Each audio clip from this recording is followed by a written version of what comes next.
જય સ્વામિનારાયણ, જય કષ્ટભંજન દેવ, જય શ્રી રામ. આપ સૌનું સ્વાગત છે આર્યન ભગત ગઢપુર ધામ ચેનલના નવા બ્લોકમાં. તો આજે આપણે આવ્યા છીએ સોનાની નગરી એવા સુરતમાં, અને ત્યારે આપણે જવાનું છે મન બુદ્ધિ આશ્રમે કે જ્યાં તેમને લોકો પ્રભુજી તરીકે ઓળખે છે, અને આપણે તે આશ્રમની આજે મુલાકાતે જવાનું છે.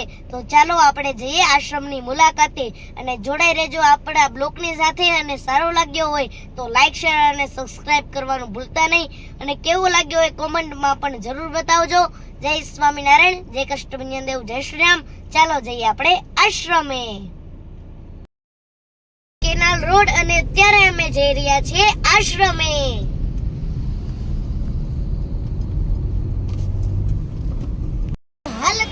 પહોંચી ગયા છીએ નવજીવન સેવા ચેરિટેબલ ટ્રસ્ટ દ્વારા સંચાલિત પ્રભુ સેવા આશ્રમ, માનવ આશ્રમ સેવા આશ્રમ છે. તો અહીંયા આપણે અત્યારે હાલ પહોંચી ગયા છીએ, અને સાથે સાથે આપણે એક સેવા પણ કરવાની છે, કારણ કે ઉનાળાની ગરમી પણ આપણે વધી ગઈ છે, એટલે આ લોકોને થોડી ઠંડક આપવા માટે ઠંડુ પીવડાવવા પણ આપણે આવ્યા છીએ.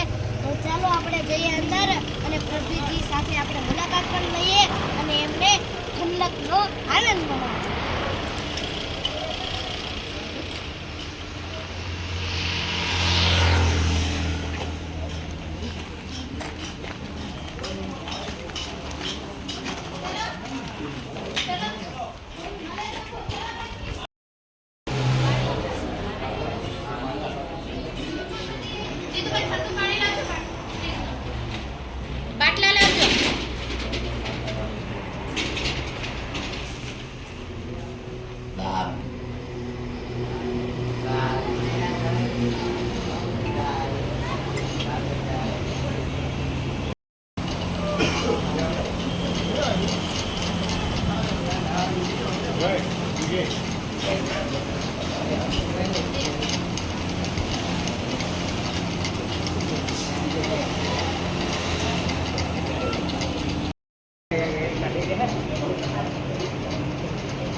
પ્રભુજીઓને ખુશ કરવા માટે, અને પ્રભુજીઓ ખૂબ જ ખુશ થઈ ગયા છે.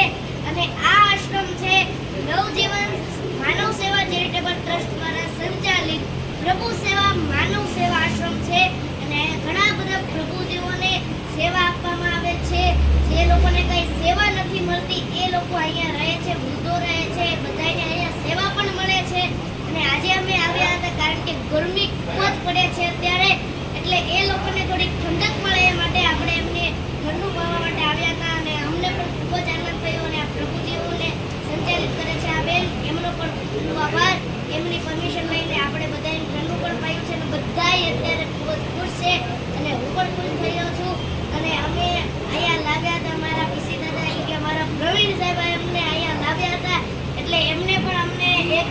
સેવાનો લાભ આપી દીધો છે એટલે અમને પણ અત્યારે ખૂબ જ આનંદ થયો છે એટલે આ બ્લોગ આપણે અત્યારે અહીંયા સમાપ્ત કરીએ છીએ.